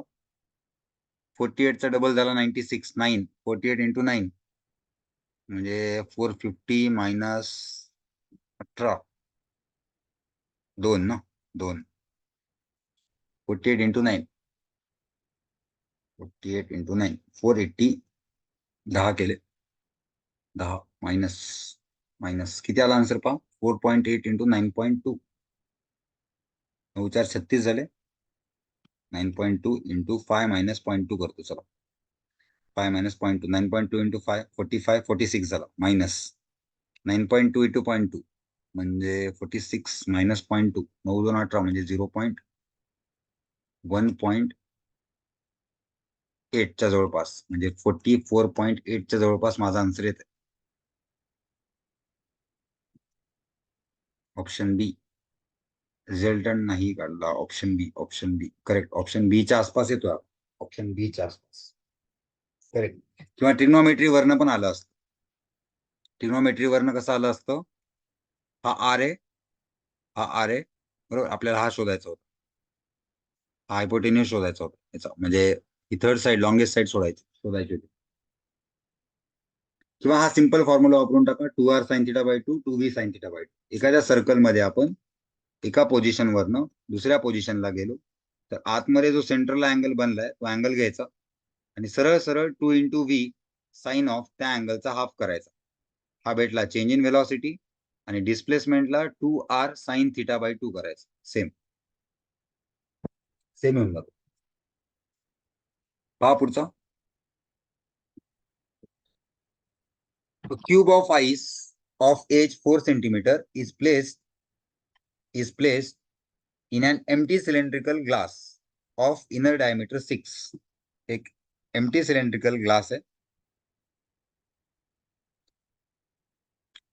सिलेंड्रिकल ग्लास आहे आपल्याकडे एक.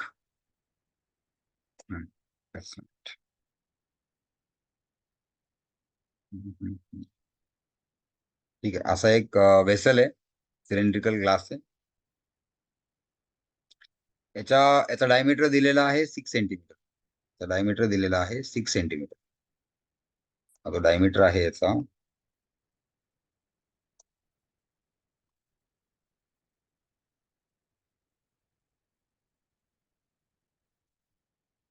डायमीटर दिलेला आहे 6 सेंटीमीटर. असा येते असं. याचा डायमीटर आहे 6 सेंटीमीटर, 6 सेंटीमीटर. आपल्याला सांगितलं याच्यामध्ये एक एम्प्टी क्यूब ठेवला आईसचा. एक आईसचा क्यूब ठेवला याच्यामध्ये.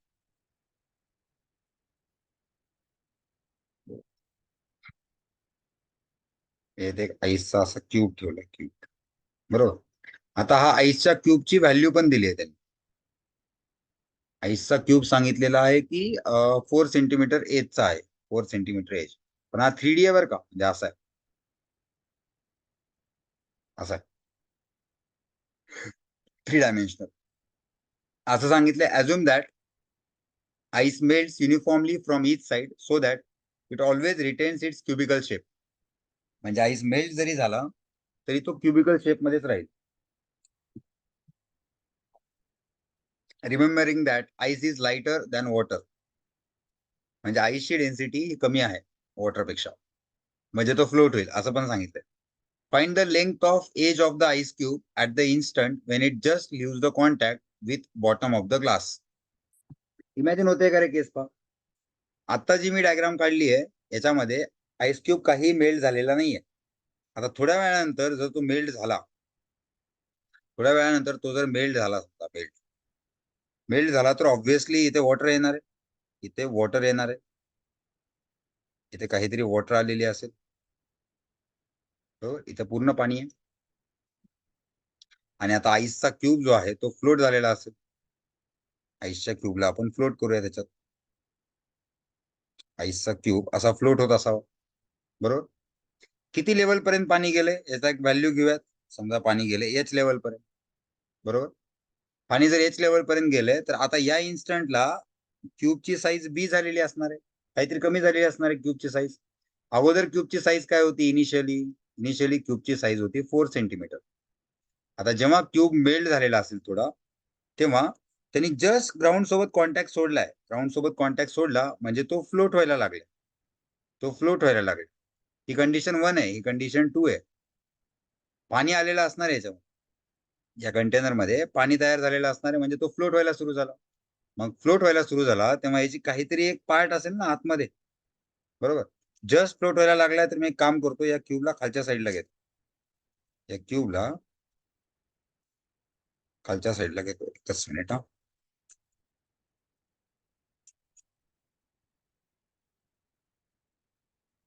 या क्यूबला मी खालच्या साईडला घेतो, खालच्या. जस्ट फ्लोट व्हायला लागलाय. हा क्यूब आहे, हा पूर्ण आतमध्ये एवढा पार्ट आहे क्यूबचा. जस्ट फ्लोट व्हायला लागलाय म्हणजे एच हाईट आहे त्याची, एच. आणि आपल्याला विचारले find the length of edge of the cube, म्हणजे आपल्याला विचारलेली टर्म बी आहे, बी. आपल्याला विचारलेली टर्म बी आहे जेव्हा तो कॉन्टॅक्ट सोडेल. जस्ट कॉन्टॅक्ट सोडला असं समजा, म्हणजे तो आतमध्ये किती आहे एच, तेव्हा त्याची साईज किती आहे बी, असं विचार. करेक्ट. सो या कंडिशन मध्ये जर मला फॉर्म्युला लावायचा असेल तर मी कसा लावेल. या कंडिशन मध्ये जर मला फॉर्म्युला लावायचा, मला बी ची व्हॅल्यू काढायची. 2 इन्स्टंट आहेत, 2 इन्स्टंट. कसा फॉर्म्युला लागेल पहा. आपण जनरल फॉर्म्युला लावूयात की डाऊनवर्ड फोर्स बरोबर अपवर्ड फोर्स. तो बायंड फोर्स खालच्या वर एका साईडला बायंड फोर्स घेऊयात, एका साईडला एमजी घेऊयात. बायंड फोर्स काय लावणार, density of water into volume. काय घेतला मी, क्यूबची साईज. बघा क्यूबला आपण हे पण बोलत होतो, क्यूबला दोन ज्या आहेत एजेस, दोन ज्या एजेस आहेत क्यूबच्या त्या आतच असणार आहेत कंपल्सरी, फक्त व्हर्टिकल वाली चेंज होते. सो बायंड फोर्स मध्ये काय घेणार मी, क्यूबच्या आतमधली साईज घ्यायची आहे, क्यूबच्या आतमध्ये. तो बायंड फोर्सला density of water into volume inside multiplied by g. आणि मासला काय घेणार, पूर्ण व्हॉल्यूम घ्यावं लागेल मला. पूर्ण साईड साठी काय घेणार मी, पूर्ण एज काय आहे बी क्यूब, अगोदरची जी होती ती. हा क्वेश्चन समजतोय का रे. दोन केस कळाल्यात का, पहिली केस आणि सेकंड केस. फर्स्ट आणि सेकंड क्लिअर आहे का. हे पहिल्यांदा तर हे समजलं पाहिजे काय, दोन्ही केस. अगोदर जो क्युबिकल ब्लॉक होता, अगोदर जो क्युबिकलचा ब्लॉक होता तो आईसचा ब्लॉक ठेवला, त्यानंतर तो मेल्ट व्हायला लागला. जेव्हा तो मेल्ट झाला तेव्हा तो सगळ्या बाजूने मेल्ट झाला, सगळ्या बाजूने मेल्ट झाला, सगळ्या बाजूने मेल्ट झाला इक्वली. मग त्यानंतर याच्यामध्ये पाणी आलं. आणि एकदा का पाणी यायला लागलं, पाणी काहीतरी सर्टन हाईट पर्यंत पाणी आलं बॉटम पासन, तर हा ब्लॉक फ्लोट व्हायला लागला, तर हा ब्लॉक फ्लोट व्हायला लागला. ही कंडिशन समजली आहे का. एकदा कन्फर्म कराल, हे क्लिअर आहे का हा पार्ट.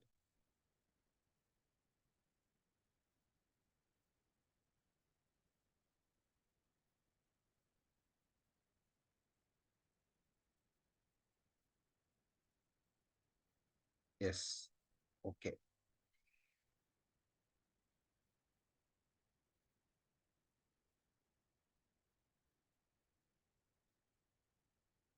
ओके.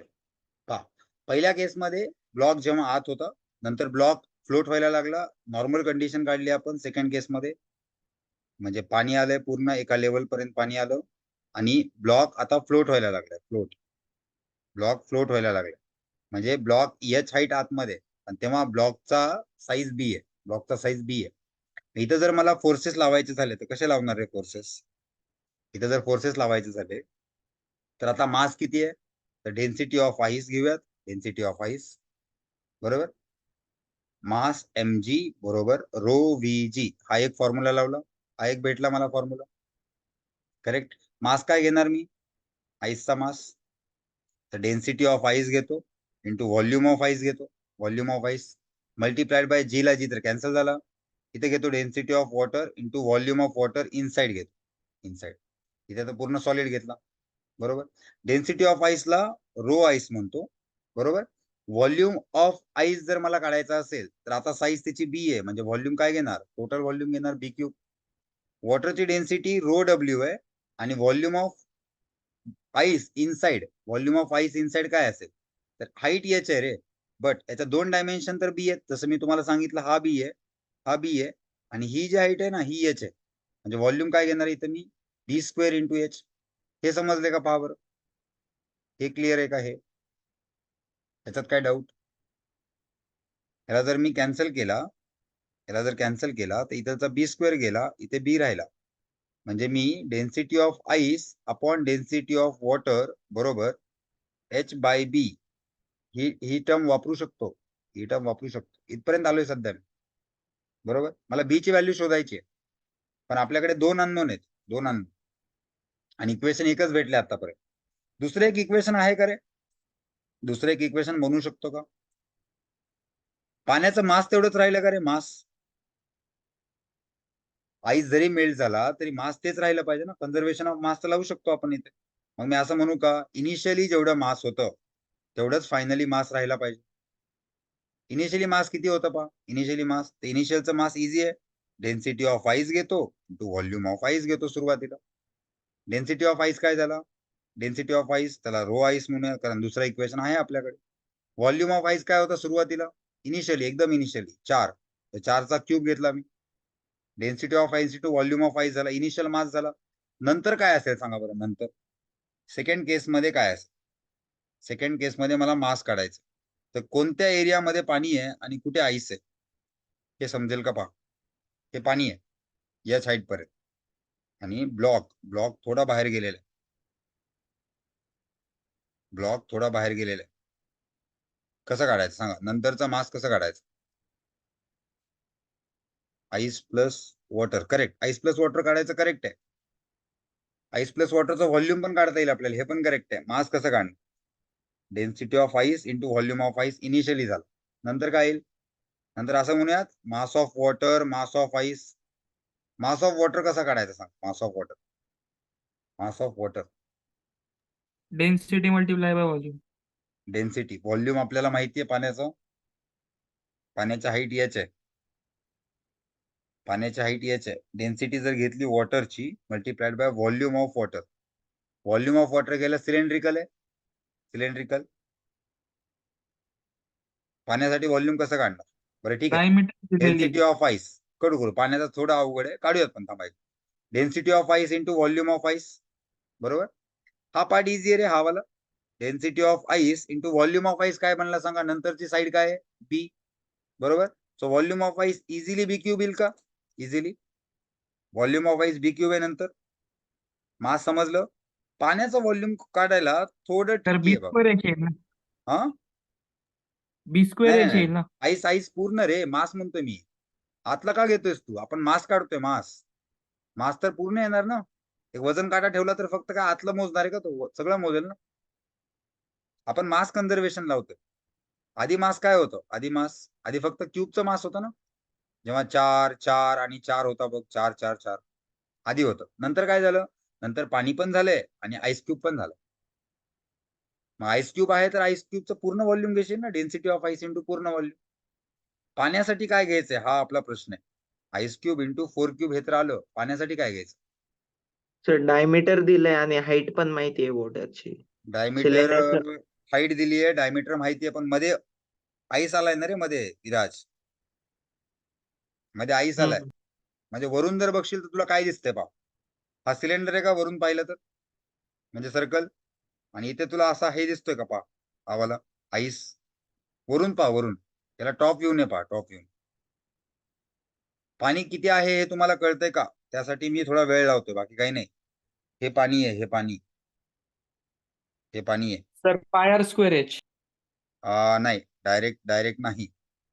पहिल्यांदा सर मला आपण सांग एच सिलेंडर कन्सिडर साठी काय केलं आहे? ना sir.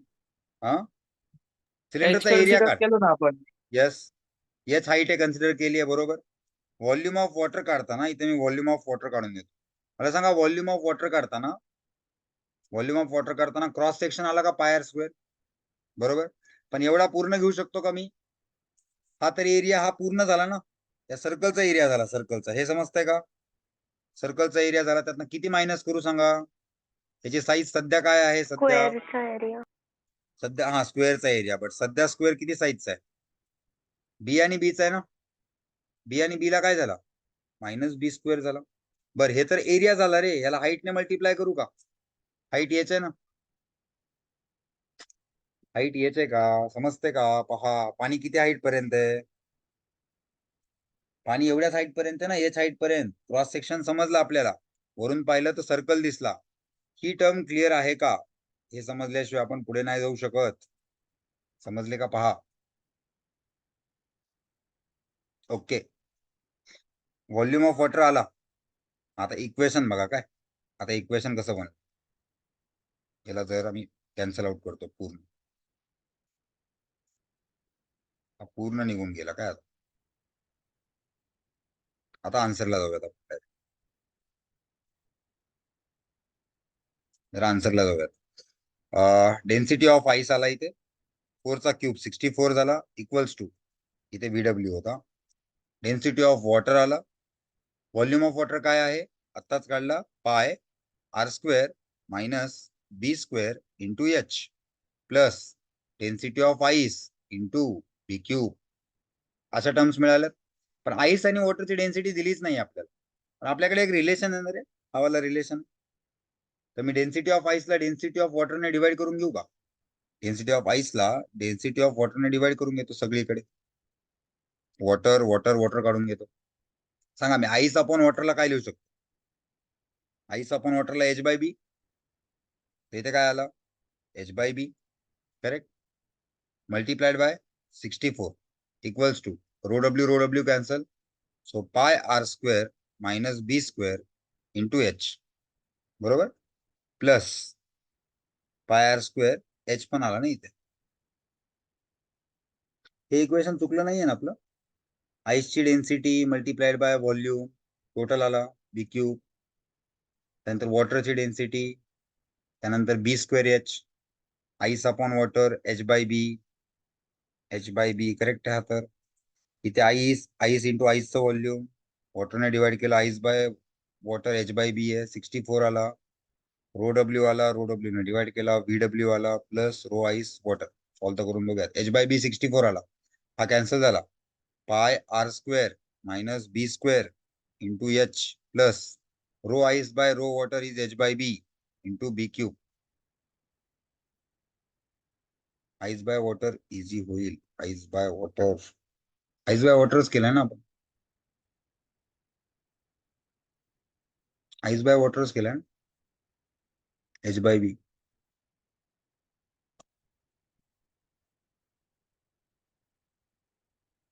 Water by ice easy होईल का? Water by ice, water by ice करून बघूया. वॉटर बाय आईस, कारण आपण एच ची टर्म एलिमिनेट झाली पाहिजे. आपलं एम असं असलं पाहिजे. Density of ice into 64 equals to density of water into volume of water plus density of ice into B cube. B cube. जर आपण वॉटर अपॉन आईस केलं, ओके, डेन्सिटी ऑफ आईस घेतला, इथे डेन्सिटी ऑफ आईस घेतला, इथे density of ice घेतला, हा cancel, आणि हा पण कॅन्सल. इथे 64 आला. वॉटर बाय आईस जर घेतला तर इथे बी बाय एच आला, बी बाय एच, बरोबर. आणि व्हीडब्ल्यू काय आला, व्हीडब्ल्यू, ओके, एच कॅन्सल होईल इथे, correct. Pi R square minus B square into H, VW आला, प्लस इथे टर्म आली B cube, B cube, easy easy, बरोबर. हा एच आणि हा एच कॅन्सल झाला, म्हणजे इथे 64 आला, म्हणजे B into pi R square minus B into B square will be B cube plus B cube, B cube cancel झाला, बी क्यूब पण कॅन्सल झाला. सो मला बी हवाय, सो बीचा आन्सर यायला हवं 64 by pi R square. So answer काय मिळेल power, 64 by pi R square. 64 pi आणि रेडियस काय होती, डायमीटर 6 होती, सो रेडियस किती झाली, 3, 3चा स्क्वेअर 9, 9. आन्सर सेंटीमीटर मध्येच येईल आपला. सर्व आपण गोष्टी सेंटीमीटर मध्येच ठेवलेल्या आहेत.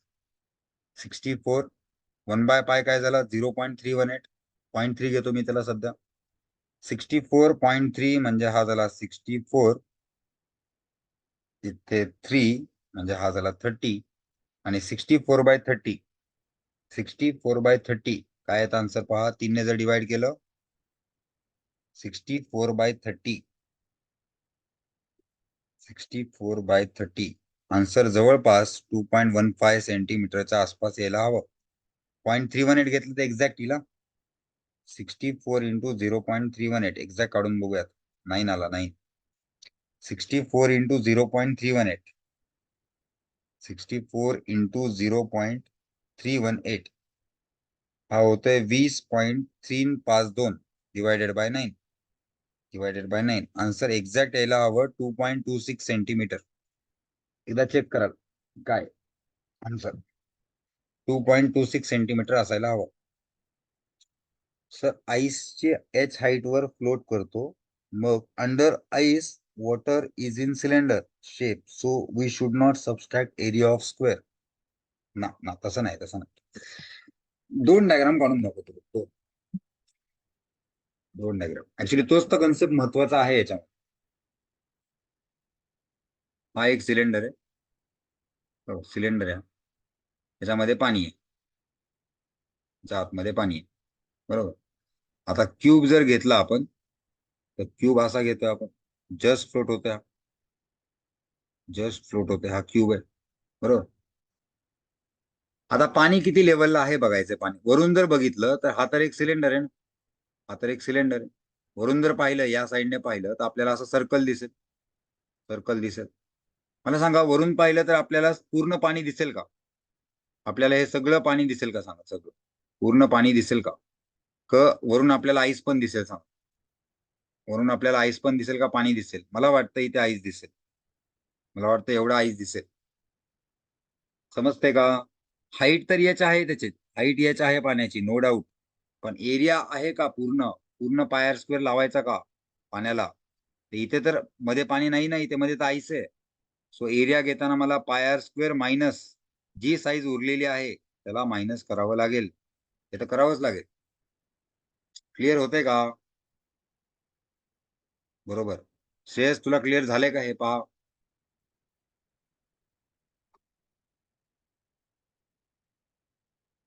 करेक्ट, ओके, पहा पुढे. ओके, दोनच राहिलेत. आय थिंक हे लास्ट क्वेश्चन होते पहा. हे क्वेश्चन चांगले आहेत रे, क्वेश्चन चांगले आहेत, एकदा पाहून घ्या बरं काय दिलाय क्वेश्चन पहा. There are 2 identical small holes, इथे एक होल आहे, इथे एक होल आहे, upon the opposite sides of the tank containing liquid. The tank is at the top. Difference in the height between the top 2 holes is h. As the liquid comes out of the 2 holes, the tank will experience the net horizontal force proportional to. जेव्हा पाणी बाहेर जाईल ना, म्हणजे पाण्याला momentum आले, म्हणजे obviously जो फोर्स, ज्या फोर्सने हा पुढे चाललाय तेवढाच फोर्स रिॲक्शनरी हा पण मागे लावेल, आपण मागे लावेल, बरोबर. तर विचारले त्याची व्हॅल्यू काय असेल, त्याची व्हॅल्यू काय असेल. समजा असा टँक आहे, इथे एक होल आहे, एक्स हाईट वर एक होल घेऊयात, एक्स हाईट वर, टॉप वर ना एक्स हाईट वर एक होल घेऊयात. चला इथे एक होल करून घेऊयात आपण. इथे इथून एक होल केलाय बरोबर, आणि इथे एक होल आहे, इथे एक होल आहे, आणि हे पूर्ण भरले पूर्ण. टॉप पासन एक हाईट दिली आहे आपल्याला, टॉप पासन एक हाईट दिली आहे. Let's say this height is X. ही एक एक हाईट घेतली आपण, आणि या दोन बॉटमच्या मध्ये एक हाईट दिली आहे, दोघांच्या मध्ये एक हाईट दिली आहे, आणि ही हाईट आहे एच. ही हाईट आहे एच बरोबर. इथलची स्पीड काढता येईल का रे? Speed of efflux, speed of efflux काढूयात. इथे किती वेलॉसिटीने बाहेर निघेल पाणी? 1 ला किती वेलॉसिटीने बाहेर येईल? √2gx. करेक्ट आहे. टॉप पासून हाईट मोजली ना आपण, टॉप पासून हाईट मोजली 2gx. इथे किती वेलॉसिटीने येईल पहा बरं सेकंड मधनं? √. इथे किती वेलॉसिटीने येईल? टॉप पासून हाईट काय याची? 2gh प्लस एक्स या वेलॉसिटीने बाहेर येईल बरोबर. तर जेव्हा पाणी बाहेरच्या साईडला येईल तेव्हा मासचा फ्लो रेट काढू शकतो का बघा बरं आपण. मासचा फ्लो रेट का म्हणतोय मी? कारण फोर्स जर काढायचा असेल तर आपल्याला मोमेंटमचा विचार करावा लागेल, न्यूटनच्या सेकंड लॉ प्रमाणे, सेकंड लॉ प्रमाणे. आणि मोमेंटम जर काढायचा असेल तर मोमेंटम दोन प्रकारे बदलतं, दोन प्रकारे. एकतर मास बदलल्याने बदलतं किंवा वेलॉसिटी बदलल्याने. सो मोमेंटमला मी असं घेऊ शकतो का? d/dt of mass into velocity बरोबर. जर वेलॉसिटी कॉन्स्टंट असेल, ऑब्व्हियसली पाणी येते कंटिन्युअसली, तर v ला असंच ठेवू आपण आणि dm/dt काढण्याचा प्रयत्न करूया. हे समजतंय का? फोर्सला मी dp/dt लिहिलं तेव्हा d/dt ऑफ मोमेंटमला मी मास इंटू वेलॉसिटी लिहितो. आपल्याला फोर्स म्हणलं की नेहमी मास इंटू ऍक्सलरेशन आठवतो, पण असं नाहीये. दोन्ही ऑप्शन आहेत, आपण हे पाहिलं होतं.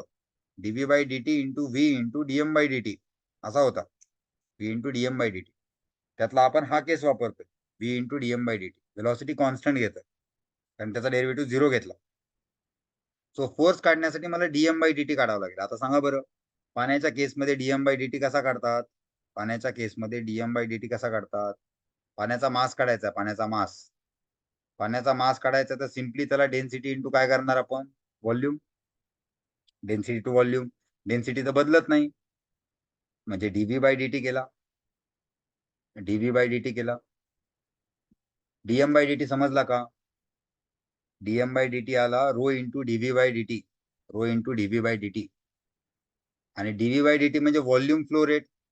व्हॉल्यूम फ्लो रेटचा डायरेक्ट फॉर्म्युला होता आपल्याकडे, dm/dt is equals to rho. आणि व्हॉल्यूम फ्लो रेटला असं करायचं ठरलं होतं का रे आपलं? Area into distance upon time. मग रो एरिया बाहेर घ्यायचो आपण आणि dx/dt करायचो, आणि व्हॉल्यूम फ्लो रेटला एरिया इंटू वेलॉसिटी म्हणायचो. आठवते का? रिसेंट केलेल्या गोष्टी आहेत त्या. dm/dt बरोबर रो AV. ही गोष्ट क्लिअर आहे का? आतापर्यंत काही कन्फ्युजन? फक्त फॉर्म्युले लिहित चाललोय मी आतापर्यंत. मला फोर्स काढायचा आहे तर मी मासचा फ्लो रेट काढला, मास, आणि फोर्सला मी एक्सप्रेस केलेला आहे v into dm/dt. v speed आहे, मग इथं v घेतला आणि dm/dt च्या जागी मी रो AV टाकला. मग फोर्स बरोबर काय भेटला? रो AV² भेटला. मग दोन फोर्स लागतील. मला सांगा, जर हा काहीतरी फोर्सने बाहेर येतोय म्हणजे हा याच्यावर फोर्स लावेल आतमध्ये, आणि तो फोर्स किती असेल? हा 0.1 आहे, सो F1 झाला. सेम लागेल, जेवढा इकडे लागतोय तेवढाच इकडे. मग F1 ची व्हॅल्यू काय आली रे? F1 ची व्हॅल्यू काय आली पा? F1 ची व्हॅल्यू आली का? ही अशी रो ए, दोन्ही होल कसे बघा आयडेंटिकल दिलेत, आयडेंटिकल. आयडेंटिकल म्हणजे एरिया सेम घ्या, ए. फ्लुइड पण सेम आहे, ए. v1² म्हणतो F1 ला, आणि F2 ला काय लागेल फोर्स बघा? F2 ला F2 is equals to rho A v2². v2². v1² ची व्हॅल्यू काय? v1² रो ए v1² ची व्हॅल्यू म्हणजे याचा स्क्वेअर 2gx, आणि v2² ला काय येईल? Row A v2² 2gh plus x अशी लागेल. पण लिक्विड वर किती लागला? लिक्विड वर इकडे F1 लागतोय आणि इकडे F2 लागतोय. आणि कोणता फोर्स मोठा असेल पहा बरं? कोणता फोर्स मोठा असेल? जिथे वेलॉसिटी जास्त असेल, कारण रो आणि ए तर सेम आहेत, तिथे फोर्स मोठा असेल. आणि खालची वेलॉसिटी जास्त आहे का? कारण ही हाईट जास्त आहे. सो मी नेट फोर्स घेतो, नेट फोर्स. आणि नेट फोर्स काढतो F2 मायनस F1 वर. F2 मायनस F1 वरनं काढायला गेलो तर रो ए 2G H प्लस एक्स बरोबर, मायनस F1 आला रो ए 2GX बरोबर. म्हणजे जर मी रो ए 2G कॉमन काढला, रो ए 2G कॉमन काढला तर आतमध्ये असं राहिला का रे H plus x minus x, H plus x minus x, x cancel झाला. तो नेट फोर्सची व्हॅल्यू अशी भेटली का 2 रो ए जी एच, 2 रो ए जी एच. आता आपल्याला विचारलंय the tank will experience the net horizontal force proportional to. कशाला प्रोपोर्शनल असेल मग? एच ला असेल. एचच्या पॉवर 1 ला प्रोपोर्शनल असेल. सो आन्सर यायला हवं सी. आन्सर यायला हवं सी. क्लिअर आहे? याच्यामध्ये काय डाऊट? याच्यात काय डाऊट आहे का?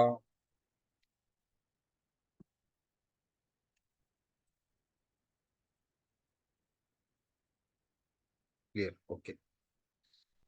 लास्टचा क्वेश्चन आहे पहा, लास्टचा question, question number 2.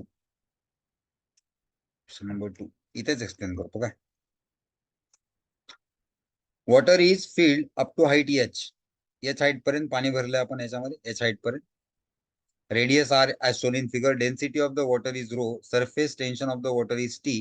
Atmospheric pressure is P naught. म्हणजे इथे वरती प्रेशर लागते P naught पाण्यावर. Consider the vertical section ABCD. हा सेक्शनचा विचार करा.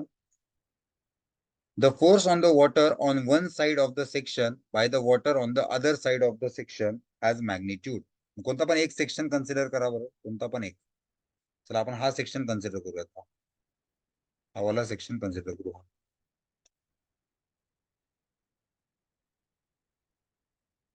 हा वाला सेक्शन कन्सिडर करूयात एवढा बरोबर. याच्यावर लागणारे फोर्सेस सांगाल कोणते कोणते आहेत याच्यावर लागणारे?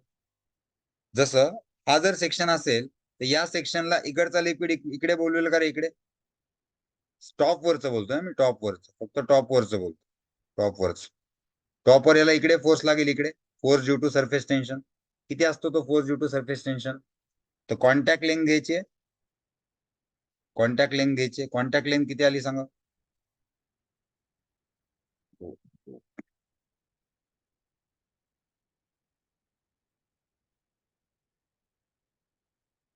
कॉन्टॅक्ट लेंथ किती आली पहा, याच्यावरच फोर्सेस काढू आपण.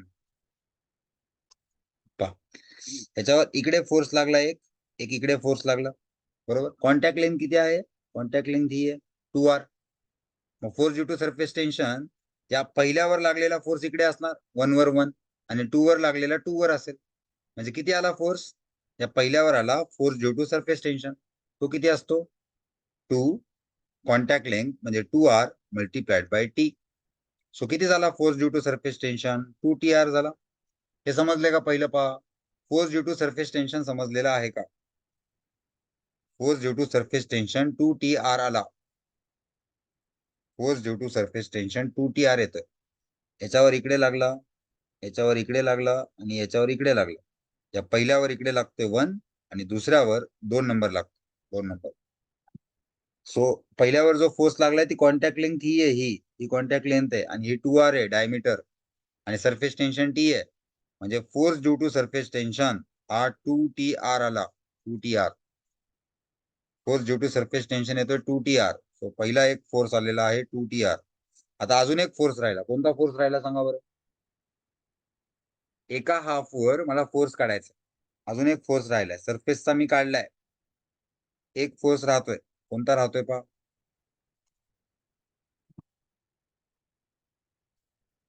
नॉर्मल. नॉर्मल पेक्षा प्रेशरचा म्हणूयात का? प्रेशर नॉर्मल रिॲक्शन तर ठीक आहे, ती परपेंडिक्युलरच असेल, पण प्रेशरमुळेच लागतो ना तो. इकडचं जे लिक्विड आहे, या पार्ट मधलं जे लिक्विड आहे ना, हे ब्लू कलरचं जे लिक्विड आहे, ते प्रेशर लावेल का याच्यावर? सेक्शन असा दिसतोय का पहा? सेक्शन, सेक्शन असा दिसतोय, असा सेक्शन असा दिसतोय. ह्याच्यावर प्रेशर घ्यायचं आपलं. या सेक्शनवर अर्धा हाफ प्रेशर लावतो. आता समोरून बघतोय काय मी, आता मी समोरून बघतोय, समोरून या सेक्शनवर मी प्रेशर काढतोय, या सेक्शनवर मी प्रेशर काढतोय, या सेक्शनवर जो प्रेशर लागतोय तो काढायचा, इकडच्या बाजूने लागलेला प्रेशर काढायचा. हा 2TR तर इकडे लागला याच्यावर, 2TR तर असा लागलाय, प्रेशर इकडे लागतं इकडे. मग एखादा एलिमेंट घ्यायचा का रे, एखादा एलिमेंट घेऊयात. इथे एक एलिमेंट घेतला, डीएक्स इतक्या लेंथचा एलिमेंट घेतला, डीएक्स इतक्या हाईटचा, आणि समजा तो एक्स हाईट वरनं घेतला. इथून वरनं एक एलिमेंट घेतला एक्स हाईट खाली, इथे इथे घेतला एक एलिमेंट. हा एलिमेंट इमॅजिन होतंय का पा? इथे एक एलिमेंट घेतला मी असं एक्स हाईट वर, वरती प्रेशर पी नॉट होतं. इथं प्रेशर किती असेल सांग, याच्यावर किती प्रेशर लागत असेल? याच्यावर प्रेशर असं लागेल का रे, पी नॉट प्लस रो जी एक्स. हे समजले का? असं साईडने याच्यावर एक प्रेशर लागत असेल एवढं, पी नॉट प्लस रो जी एक्स, बरोबर. मग या प्रेशरचा फोर्स किती झाला सांगा? हे प्रेशर तर व्हेरिएबल आहे, व्हेरिएबल. याचा फोर्स पण व्हेरिएबल असेल. फोर्स किती आला सांगा एफ बरोबर? प्रेशर आहे पी नॉट प्लस रो जी एक्स. आता सांगा मला एलिमेंटल स्ट्रिपचा एरिया किती आहे? या एलिमेंटल स्ट्रिपची लेंथ आहे 2r. मान्य का हे 2r लेंथ आहे 2r, आणि याची हाईट आहे का dx? हाईट आहे dx. But this force is variable, मग या फोर्सला इंटिग्रेट करायचं का? इंटिग्रेट. प्रेशर व्हेरिएबल आहे तर फोर्स पण व्हेरिएबल आहे. याला आपण इंटिग्रेट करूयात. इंटिग्रेट केलं तर काय येईल? इंटिग्रेट केलं तर काय येईल पा? एक फोर्स काढायचा आहे मला, त्याला इंटिग्रेट करायचं, आणि फोर्स आहे पी नॉट प्लस रो जी एक्स, आणि एरिया आला त्याचा 2r इंटू dx. आणि कुठून कुठे इंटिग्रेट करायचंय? 0 पासनं h हाईट पर्यंत, 0 पासनं h हाईट पर्यंत इंटिग्रेट करायचं. बघा याचं इंटिग्रेशन काय, याचं इंटिग्रेशन करायचं. पहिल्या याचं इंटिग्रेशन करूयात. Integration of P not 2r dx plus, परत पी नॉट सोडून द्या आता, रो जी एक्स 2r बरोबर, मल्टीप्लाइड बाय dx. तो पहिला इंटिग्रेशन काय येईल? 0 to h मध्ये P not constant, 2r constant, dx integration आलं x, याला 0 to h ठेवूयात, प्लस दुसरा आला रो जी 2r इंटू एक्स इंटिग्रेशन काय आलं? X square by 2, 0 to h, बरोबर. सो टर्म्स कशा बनतील पहा, 2 पी नॉट आर एच, ही एक टर्म आली पाहिजे आपल्या आन्सर मध्ये, प्लस हा 2 आणि हा 2 कॅन्सल आहे, आणि एच स्क्वेअर येतोय, म्हणजे rho G H square R, बरोबर. या दोन टर्म ऍडिशन मध्ये पाहिजेत. आणि हा फोर्स कसा लागतोय? तर हा फोर्स या बाजूने लागतो, या बाजूने. हा जो मी आता फोर्स दाखवला तो या बाजूने लागतो, आणि सरफेस टेन्शनचा फोर्स या बाजूने लागतो. आपल्याला विचारले force on the water on one side, कोणता फोर्स जास्त असेल? ऑब्व्हियसली प्रेशरचा फोर्स जास्त असेल. मग प्रेशरचा फोर्स म्हणजे हे दोन कॉम्पोनंट मायनस 2TR करून टाका, बस नेट फोर्स मिळून गेला. बघा कोणता ऑप्शन मॅच होतो. 2 पी नॉट आर एच इथे आहे, इथे नाहीये, हे रॉंग आहे. 2 पी नॉट आर एच इथे पण आहे. दुसरा आहे R rho G H square, okay, म्हणजे हाच ऑप्शन करेक्ट आहे, बी. आणि मायनस काय आहे? 2TR. क्लिअर आहे का? बी, यस. प्रेशरचा कन्सेप्ट कळाला का रे? प्रेशरचा कन्सेप्ट कळाला आहे का? कुठेही लावू शकता. ज्यांना आतापर्यंत प्रेशरच्या याच्यामध्ये डाऊट आहे त्यांनी कुठेही लावू शकता प्रेशरचा concept.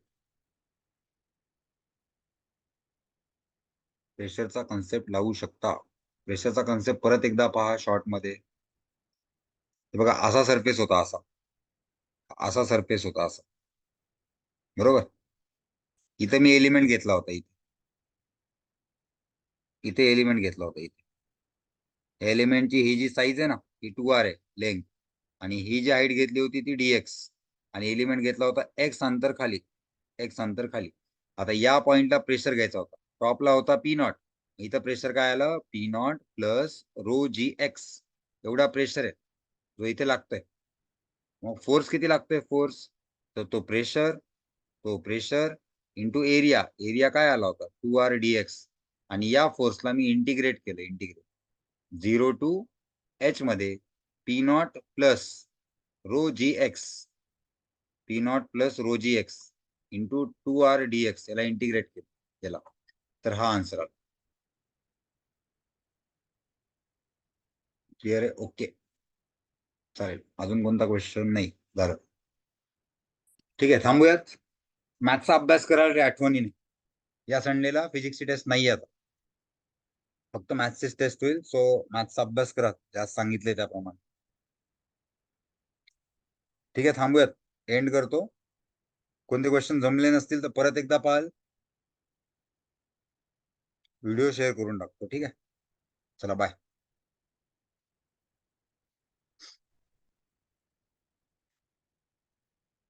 Maths test will be on Sunday. Yes.